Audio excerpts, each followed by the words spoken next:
Salut les fugitifs et bienvenue sur la chaîne Quitter la France. Aujourd'hui une vidéo un petit peu improvisée qui n'était pas prévue parce que j'ai reçu un commentaire ce matin sur une de mes vidéos qui traitait du sujet du pad thai égal danger. C'est pas vraiment l'objet du commentaire, mais il disait le mec punaise, avec un nom pareil, quitter la France entre parenthèses, je ne pourrais pas me montrer en public. Alors moi, bon, j'ai juste répondu pourquoi, parce que ça m'a rendu curieux, j'ai trouvé ça intéressant, et en fait, ce commentaire, qu'est-ce qu'il fait? C'est qu'il sous-entend qu'assumer l'idée de quitter la France, ce serait une honte, gênant, même ridicule.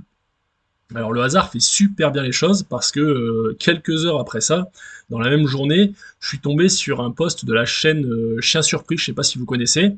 En tout cas, bon, c'est une chaîne qui compile un peu des réactions à chaud de Français qui sont pas super contents de la situation actuelle dans le pays.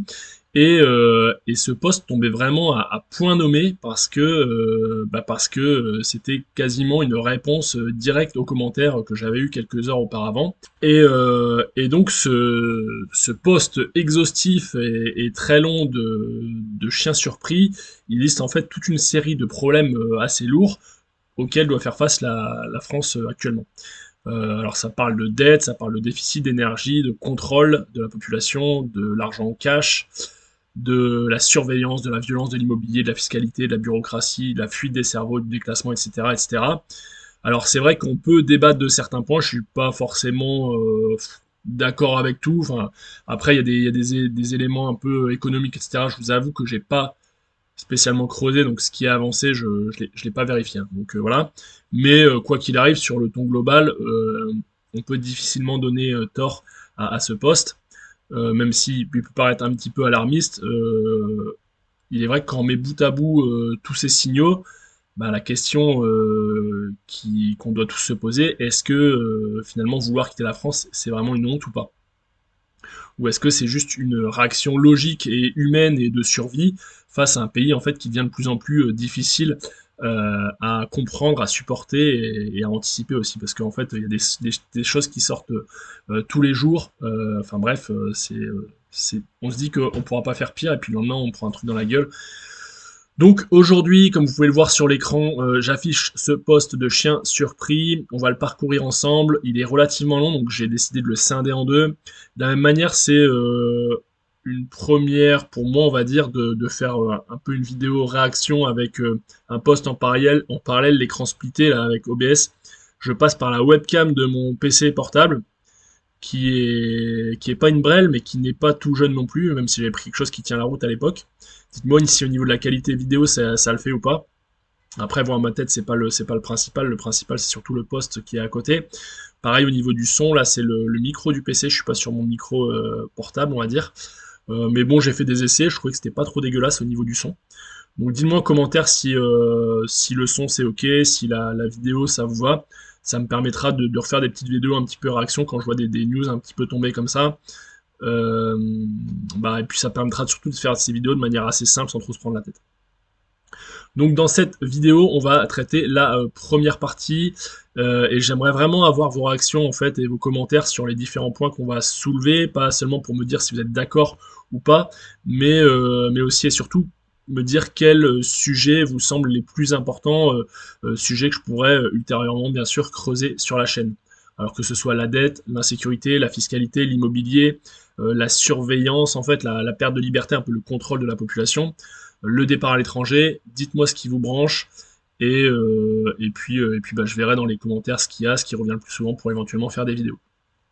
Si le sujet vous parle de quitter la France, eh ben, abonnez-vous si ce n'est pas déjà fait, hein, mettez un petit like, participez au débat dans les commentaires, faites-vous plaisir, c'est fait pour ça. Alors on va passer en revue le post ensemble. Donc le chien surpris qui a posté il y a 9 heures, donc c'est vraiment une liste, hein,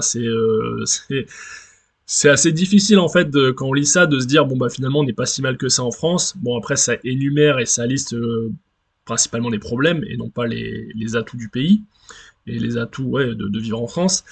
Mais ce que je trouve un peu implacable, c'est que en France, enfin même partout ailleurs, hein, la nature humaine est bien faite et on a tendance à quand même accepter, pas accepter, mais à encaisser la difficulté quand elle est vraiment quand elle s'additionne au fur et à mesure du temps, mais de manière un peu imperceptible. En fait, tu vas prendre, plutôt que de prendre une grosse benne dans la gueule, tous les jours, on va te mettre une petite gifle. Mais bon, pas trop fort, tu vois. Bon, tu vas la prendre, tu vas dire, ah, ça fait chier, mais bon, c'est une petite gifle, t'es pas KO par terre, donc ça passe. Et, euh, et donc, t'acceptes et tu continues à avancer, quoi. Il y aura des exemples, hein, je pourrais citer des exemples par rapport à ce phénomène-là, en fait. Et donc, bah, l'un dans l'autre, tu continues à avancer en te disant, bah, c'est pas si mal que ça, la France, c'est pas si mal que ça, la France. Et en fait, bah, tu prends une petite gifle tous les jours, mais t'encaisses et t'acceptes. Et c'est quand tu lis ce genre de poste-là, avec une accumulation des réalités, enfin des réalités après ce sera à vous de juger, mais en tout cas une accumulation d'arguments qu'on peut se poser la question de savoir si est-ce que ça vaut le coup ou non de rester en France. Alors on commence en fanfare avec bah, toujours le nerf de la guerre, le pognon. Déficit à plus de 5%, dette record, dépenses publiques hors de contrôle. Alors bah là, c'est ce dont on parle en général, c'est le pognon, c'est ce qui fait réagir le plus en général. Euh, alors, le fantasme qu'on peut avoir, c'est ceux qui disent ouais, tu veux partir parce que t'aimes pas payer d'impôts. Ou alors tu veux partir parce que tu veux vivre au soleil. Ou tu veux partir parce que t'es un individualiste, tu penses qu'à ta gueule, donc tu veux quitter la France, tu veux quitter le navire, les rats quittent le navire. C'était ça la formulation. Mais en fait, le sujet il est beaucoup plus profond que ça, pardon. Quand un pays accumule une dette gigantesque, un déficit et une dépense publique qui continue d'augmenter, malgré une pression fiscale qui est déjà énorme, bah, tu peux pas t'arrêter à ça et dire bon, bah, tout va bien, de toute façon tout ira mieux demain. C'est pas possible. En fait, à un moment donné, il faut un peu être terre à terre et se dire bon, on est endetté de temps, le déficit s'accroît, les impôts ils sont déjà au taquet. Bon, alors pas pour reprendre la courbe de l'affaire, où plus tu ponctionnes, à un moment donné, les gens, en fait, pour ceux qui connaissent la courbe de l'affaire, on en parle partout sur les vidéos de YouTube, etc. En fait, plus tu ponctionnes les gens, à un moment donné, bah, le mec, à force de se faire saigner, il va se dire, bah moi, je vais bosser moins, parce que si je bosse beaucoup, quoi qu'il arrive, de toute façon, je vais me faire poncer la majorité de ce que je gagne. Donc les gens, ils vont avoir tendance à de moins en moins bosser, parce qu'ils veulent plus payer d'impôts, et comme ils bossent de moins en moins, bah, il y a de moins en moins d'impôts de prélevés, et donc en gros, enfin c'est la spirale infernale, et quand tu passes donc cet optimum de prélèvement en impôts, et ben, bah c'est la fin des haricots, quoi. Et là, ils sont déjà bien au taquet sur les prélèvements, donc le pognon, bah c'est difficile, tu sais pas trop où aller le chercher.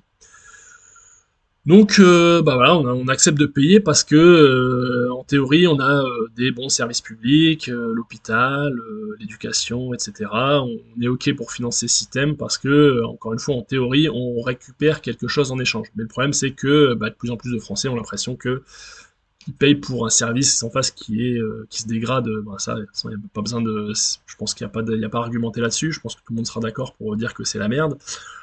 Il n'y a qu'à aller à l'hosto, il y a qu'à. Enfin bref. Là, j'enfonce des portes ouvertes, donc ça sert à rien. Mais on paye beaucoup pour des services qui sont vraiment pas ouf. Et au final, ben, tu te dis, ok, moi je veux bien payer des impôts, mais faut que derrière bah, que ça file droit et que j'ai la monnaie de ma pièce, quoi. Et là en France, bah, tu vis avec un niveau de prélèvement qui est très très élevé, et malgré ça, bah, tout part à volo, comme dirait l'autre, tout se dégrade, et à un moment donné, tu commences à te poser des questions, quoi. Et tu te poses des questions, et c'est le bon démarrage pour ensuite, après, te dire, bah attends, est-ce que ce serait pas mieux ailleurs, et pourquoi pas quitter la France? Pas parce que tu détestes le pays, mais parce que le système dans lequel t'es, les règles du jeu, du jeu de plateau auquel tu joues, bah te conviennent plus, quoi. À chaque fois que tu passes par la case départ, c'est pas gagner 20 000 euros, on te prend un peu plus de pourcentage chaque mois sur ce que tu gagnes. Donc toi tu te dis bah attends, je travaille, je paye, je cotise, je respecte les règles, je conduis bien comme il faut, j'ai tous mes points sur mon permis, je respecte la loi, ou du moins j'essaie de la respecter le plus possible, j'essaie de faire mes déclarations d'impôts en temps et en heure, même si c'est un bordel sans nom, je paye mon URSSAF même si c'est un bordel sans nom. Je me plie aux desiderata des administrations, parce que voilà, je veux être dans les règles, et pourtant bah, c'est toi qui te fais farcir au final, quoi. Donc voilà, donc en gros les gens se rendent compte que on va se la prendre, on se la prend déjà, et que ça va pas aller en s'arrangeant, quoi. Le deuxième point, c'est approvisionnement en énergie complètement incertain, prix à la pompe à son plus haut historique. Bon bah là, de toute façon c'est pareil, je vais pas faire de dessin. Euh, c'est un- c'est quelque chose qui touche tous les Français, en moins tous les Français qui se déplacent, euh, de manière générale même tous les Français qui consomment de l'énergie. Donc ne serait-ce que pour le chauffage, pour se déplacer, l'électricité, l'essence. le transport, le prix des courses, indirectement. De toute façon, l'énergie, c'est la base de tout, donc les prix de l'énergie augmentent. Et donc, ceux qui sont aisés, ça va, ça passe encore. Ceux qui sont en classe moyenne, ça passe encore, mais ça commence à être tendu. Et ceux qui ont rien, et qui bossent sans pouvoir bénéficier éventuellement d'aide, etc., et ben eux, ils se prennent une quenelle de 50. Et ceux qui ont des aides, bah, à mon avis, c'est difficile aussi pour eux, parce que quoi qu'il arrive, les prix augmentent pour tout le monde. Donc bah voilà, quoi dire de plus, ça parle de soi-même, quoi. En fait, la vie est de plus en plus chère, dans des conditions qui sont de plus en plus difficiles, donc bah, finalement, à quoi bon rester en France? Euh, on va parler ensuite de interdiction des transactions en cash au-dessus de 10 000 € et KYC obligatoire au-dessus de 3 000 €. Pour ceux qui ne savent pas ce que c'est, KYC, c'est comment on appelle ça? C'est je sais plus. Voilà, c'est Know Your Customer. C'est un acronyme. Know Your Customer, ça veut dire connais ton client. Si on répond, on traduit textuellement. Euh, donc tu pourras pas faire de transaction en cash au-dessus de 10 000 €, ok? Et, euh, et KYC obligatoire au-dessus de 3 000 €. Putain, mais ça c'est un truc de ouf, quoi. Je savais même pas.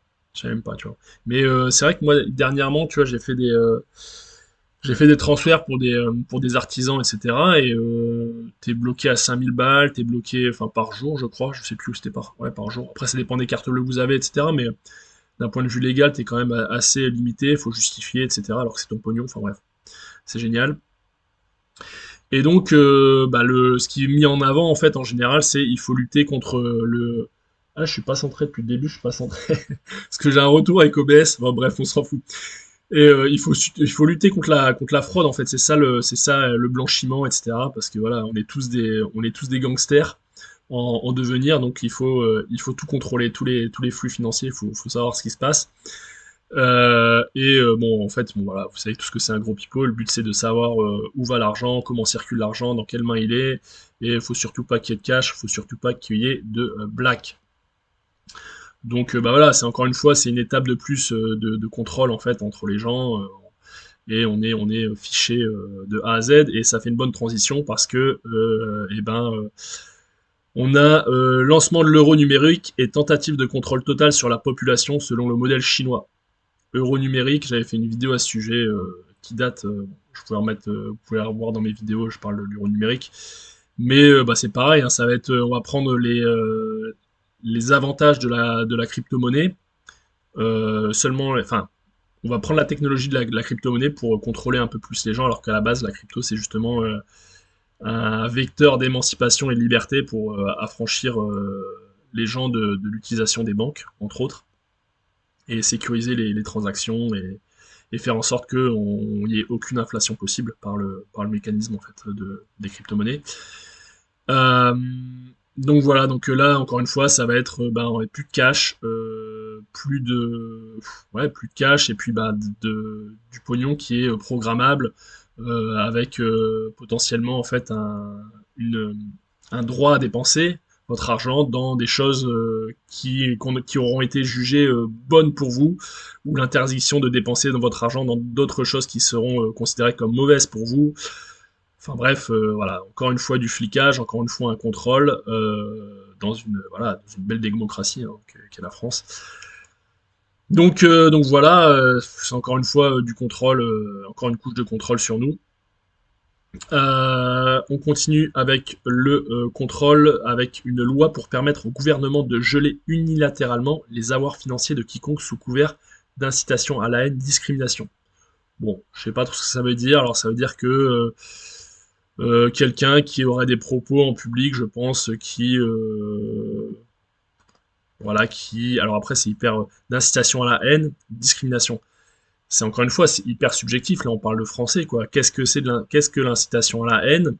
Euh, c'est pareil, je trouve que c'est hyper subjectif. Donc en gros, ça va leur donner le pouvoir de bloquer les comptes de personnes qui auront peut-être ouvert leur gueule en disant des choses contre le système en place, en disant bah faut se soulever, c'est pas normal, on se fait bouffer, et, euh, et donc ils auront la possibilité de castrer financièrement des gens qui auront envie d'ouvrir leur gueule quoi, en fait. Donc ça, c'est encore une fois génial. KYC pour naviguer sur Internet et tentative de généralisation des portes dérobées dans tous les services web pour une surveillance généralisée. KYC. Alors, KYC, c'est Know Your Customer, ça veut dire que sur tous les sites Internet où vous irez, il faudra être clairement identifié pour qu'on puisse vous tracer au niveau numérique, savoir ce que vous allez faire. Est-ce que vous allez sur des sites qui sont un peu subversifs? Est-ce que vous allez voir du porno? Est-ce que vous allez voir... Enfin bref, on aura un beau... même si on l'a déjà, de toute façon, avec les cookies, etc. Enfin, à mon avis, on est déjà... voilà, on est déjà... hyper, comment dire, pas espionné, mais bah si, c'est espionné, mais ils savent déjà pas mal de choses de nous. Bah là, on va encore enfoncer le clou. Euh, et donc, bah, tu devras montrer patte blanche et tu devras t'identifier pour dire, bah, je vais sur tel site, je vais sur tel site, etc. Euh, donc voilà, encore une fois, surveillance généralisée, mais on est dans un pays libre. Donc ça, faut pas l'oublier. Alors donc voilà, on sort un petit peu des trucs un peu financiers, etc. Explosion de la violence, laxisme judiciaire à son plus haut, force de l'ordre démunie et démobilisée, régalien en implosion.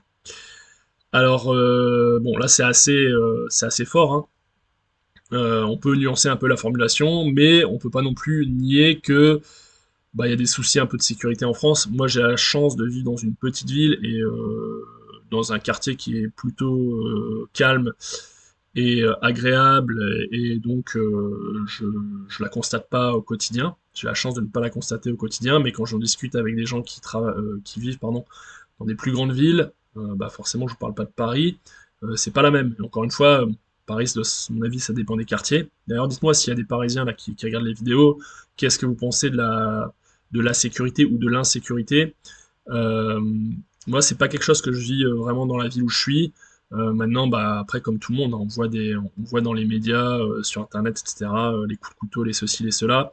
J'avoue que j'ai du mal sur ce point-là, j'ai du mal à, ne le vivant pas tous les jours, j'ai du mal à le juger de manière objective. Voilà. Mais en tout cas, bon, ce qu'il y a, c'est qu'on voit quand même aussi assez souvent des mecs qui font des trucs de dingue en fait et qui prennent du sursis alors que bah, ils font des trucs de dingue et ils devraient prendre de la prison ferme pour les trucs qu'ils font. Voilà, j'ai pas d'exemple comme ça qui me vient à l'esprit, mais c'est assez fréquemment et je pense que voilà. Je pense que vous avez aussi des exemples qui vous viennent en tête où vous vous souvenez de faits comme ça où tu te dis putain, le mec il a fait ça et il prend que ça. Ouais, c'est... Après, forcément, les mecs ils ont pas peur quoi, tu vois, ils savent qu'ils vont pas prendre grand chose donc bah, ça pousse à la connerie. Forcément, ça pousse à la connerie. Le point suivant, distribution du patrimoine entre les tranches d'âge 2 à 3 fois plus déséquilibrée que sur la moyenne du siècle précédent. Alors, bon, c'est moins ouf et moins sensationnel que la violence, mais c'est relativement important parce qu'en France, en fait, il y a vraiment une fracture silencieuse qui existe déjà, quoi qu'il arrive, entre ceux qui ont pu construire leur patrimoine dans un environnement, dans un monde relativement favorable. À mon avis, là, il fait allusion un peu aux boomers, en fait, voilà, qui ont pu bah ouais, se construire un patrimoine immobilier, financier, etc., quand tout fonctionnait bien. Et aujourd'hui, bah, les jeunes, bon, alors moi je suis entre les boomers et les jeunes, hein, j'ai 40 ans, mais c'est beaucoup plus dur a priori aujourd'hui de se constituer un patrimoine conséquent et de devenir rentier, sauf si bah, vous vous engouffrez dans des brèches telles que l'IA et que vous êtes un peu plus malin que tout le monde à ce niveau-là, ou que vous vous mettez à bosser un peu en ligne. Il y a encore des choses à faire, mais à mon avis, il suffit pas juste d'être courageux et bosseur, il faut être quand même un peu plus malin que les autres aujourd'hui pour pouvoir bah, tirer son épingle du jeu d'un point de vue financier, quoi. Donc voilà, aujourd'hui c'est quand même beaucoup plus difficile. Bon, les taux sont relativement élevés, ils l'étaient aussi dans le passé, mais l'accession à la propriété bah, privée est de plus en plus compliquée aussi. Les octrois de crédit sont de plus en plus compliqués. Voilà, c'est pas hyper porteur. Alors aujourd'hui, le mec qui a du cash, etc., il est en position de force, quoi, parce que c'est chaud. Il y a le marché de l'immobilier est quand même en train un peu de, moi j'ai l'impression de se retourner. Alors encore une fois, c'est un ressenti de l'endroit où je suis, mais je me rends compte qu'il y a quand même beaucoup d'offres sur le marché. Et que je pense qu'il n'y a pas les acheteurs en face qui sont capables d'être financés pour pouvoir faire les acquisitions. De ce fait-là, bah, les prix ils ont quand même tendance peut-être pas encore à baisser, mais à stagner. Et voilà, il y a encore hier, je regarde un peu sur le Bon Coin et j'ai vu deux trois ans. Je me dis, putain, j'étais presque prêt à les visiter. Maintenant, bon, je suis quand même vacciné pour ce qui est de l'immobilier en France. J'ai plus trop la foi en l'immobilier en France. Pour la bonne et simple raison que j'ai déjà l'immobilier. Donc, je me dis que quoi qu'il arrive, j'ai un toit dessus de la tête. Mais je suis pas forcément chaud de continuer à investir ici, en tout cas pour le moment. Donc ça, c'était pour la distribution du patrimoine. Ensuite, on va parler du ratio actif-inactif le plus élevé au monde de notre histoire, et de notre histoire, pardon. Alors là, c'est un problème qui est beaucoup plus structurel, c'est le poids qui repose sur les actifs. Et c'est probablement un des grands angles morts du débat public, parce que en fait on parle beaucoup de solidarité, de droits sociaux, de modèle français, mais on parle moins souvent de ceux qui financent ce système. Un actif en France, c'est pas seulement quelqu'un qui travaille pour lui, et j'en sais quelque chose. Il travaille aussi pour financer les retraites, la santé, les prestations sociales, les administrations, la dette, les collectivités, les dépenses publiques, les aides, tous les dispositifs, etc., etc. Quoi. Et donc forcément, mécaniquement, il faut pas être Einstein en maths. Plus le nombre d'inactifs ou de bénéficiaires augmente par rapport au nombre d'actifs productifs, plus la pression devient forte. Donc en fait, aujourd'hui, c'est le pays qui est porté à bout de bras par des gens qui bossent et qui cotisent, qui sont encore ok de le faire pour le moment, mais il y a de plus en plus de mecs qui pètent les plombs, moi le premier, à me dire, ça me gêne pas de cotiser pour potentiellement des prestations sociales de personnes qui sont vraiment dans le besoin et voilà, qui sont en galère, et c'est génial d'avoir ce système-là, c'est bien. Mais malgré tout, tu te dis, si j'étais dans un autre pays avec un peu moins d'imposition, un peu moins de cotisations sociales, etc., j'aurais peut-être pas besoin d'autant me casser le cul, entre guillemets, pour traduire ça simplement. Donc en gros, il y a un énorme poids qui repose sur trop peu d'épaules, et il y a de moins en moins d'épaules qui sont prêtes à assumer cette charge. Et donc, parce que voilà, il y a des mecs qui sont rincés, et voilà, moi aussi j'ai l'impression, voilà, donc je me casse le cul, moi. J'ai l'impression, voilà, je paye quand même pas mal de cotisations sociales, mais j'ai une formule d'entreprise qui me permet d'avoir un abattement assez intéressant, mais quand même, quoi. Mais quand même, tu vois, je suis à, je dis pas de conneries, je dois être à 1000 balles, 1200 balles de cotisations sociales par mois. Alors, je suis tout seul, j'ai pas d'employé, etc., donc c'est pas grand-chose. Mais quand même, mais quand même. Donc bah voilà, donc la résultante de ça, c'est que les mecs ils se disent bon bah est-ce que ça sert de m'arracher à bosser à bloc, est-ce que ça sert de créer une entreprise, quand on voit la complexité, hein, ne serait-ce que de création, de fermeture, j'en ai fermé, enfin c'est un bordel sans nom, les déclarations, les ceci, les cela, enfin moi j'ai plus envie maintenant en fait, ça m'intéresse plus. Euh, donc si tous les actifs, les entrepreneurs, les indépendants, les cadres, les investisseurs, les jeunes diplômés, les créateurs commencent à se dire ce pays est plus fait pour moi, il y a un gros problème parce que qu'est-ce qu'ils vont faire ces gens-là? Ils vont se dire bah moi c'est bon, j'ai donné en France, je me casse. Et en fait le problème c'est que c'est plus de gens, plus il y a de gens qui vont se casser, plus le ratio actif-inactif va évoluer dans le mauvais sens, et il y aura de moins en moins de personnes présentes pour payer les inactifs entre guillemets. Alors je sais que c'est beaucoup plus complexe que ça, qu'il y a du pognon qui est dilapidé dans des trucs qui devraient pas l'être. Il y a des giga entreprises qui ne payent pas d'impôts en France qui devraient en payer, et ça c'est pas normal non plus. Et que là il y aurait pas mal de pognon à récupérer. J'ai je pense que fondamentalement, je suis quand même plutôt de droite, si on parle de politique, alors que je suis pas du tout politique. Mais il y a aussi des arguments qui seraient plutôt, à mon avis, emprunts à la gauche, de la savoir de cadeaux fiscaux qui sont faits à des giga-entreprises qui devraient pas l'être, et où là où il y a du pognon qui pourrait être récupéré, quoi. Après, bon, ce qu'on peut dire, c'est est-ce que si s'ils avaient pas ces avantages-là, est-ce qu'ils seraient quand même implantés en France, etc. J'en sais rien, c'est trop complexe, j'ai pas de réponse, et j'ai pas la prétention de savoir répondre à ça. Mais, euh, mais en tout cas, ouais, il y a un problème. En tout cas, ce qui est sûr, c'est que les mecs qui bossent, les gens qui bossent, les actifs, eh ben, ils ont un peu plein le cul, je pense. Et d'où l'envie et le, je sais pas si c'est une mode, mais la tendance qui se dessine de gens qui sont prêts à franchir les frontières pour aller voir si l'herbe est plus verte ailleurs. En point numéro, on était quoi au 10, je crois, je sais plus. Le marché de l'immobilier, qui représente 50-70% de l'épargne des ménages, qui se retourne, voilà, j'en parlais avant, après 40 années de hausse. ce qui va durer, puisque tout ça est lié à la hausse des taux d'intérêt, elle-même conduite par le surendettement. Bah voilà, c'est ce que je vous disais, c'est qu'hier j'étais encore sur le bon coin. Euh, Bah c'est une réalité en fait, il y a des choses à vendre. Il y a des choses à vendre, plus qu'il y a 6 mois, plus qu'il y a un an. Et donc j'ai l'impression qu'il n'y a pas beaucoup d'acheteurs en face. Et moi j'en parlais avec la banquière. D'une part, les gens sont difficilement, se font difficilement prêter. Je parle Pékin moyen, hein, je parle pas des gens qui ont du pognon, etc. Parce que il y en a qui vont me dire en commentaire, mais non, moi je me fais encore financer, etc. Oui, il y a encore des gens qui seront financés, heureusement. Mais des gens normaux qui ont un boulot normal, moyen, enfin, comment, catégorie socio-professionnelle moyenne, on va dire, classe moyenne qui veut se faire financer, bah, c'est beaucoup plus difficile aujourd'hui.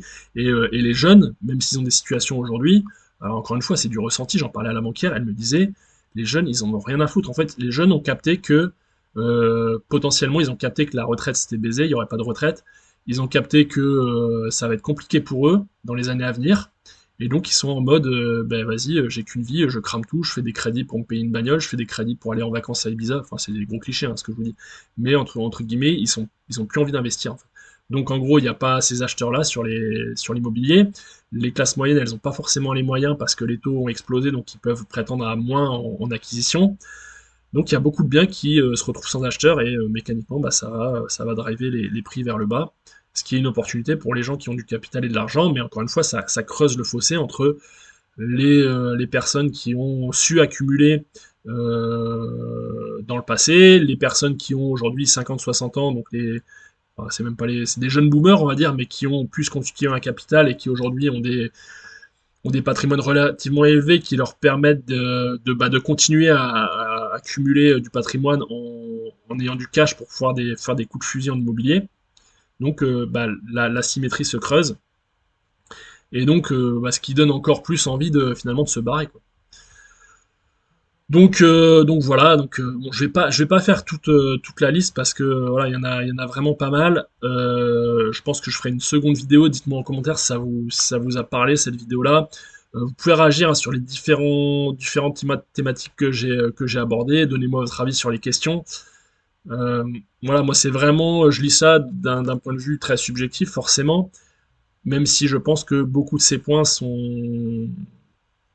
ne sont que factuels et un reflet de la réalité, et que et ben notre ami là qui avait mis le commentaire sur ma vidéo, ben non, j'ai pas honte d'avoir ce nom-là de quitter la France parce que je pense que c'est une chose à laquelle beaucoup de gens pensent et et c'est peut-être aujourd'hui la meilleure des solutions quoi, en fait. Si la vidéo vous a plu, mettez-moi un petit like, un petit commentaire, partagez-la à des amis si le cœur vous en dit, si vous avez des potes qui sont un peu dans cet état d'esprit-là de réfléchir à quoi faire et pourquoi pas quitter la France, envoyez-leur la vidéo. En attendant, je vous souhaite à tous une très bonne soirée et je vous dis à bientôt sur la chaîne Quitter la France. Vive la République et vive la France.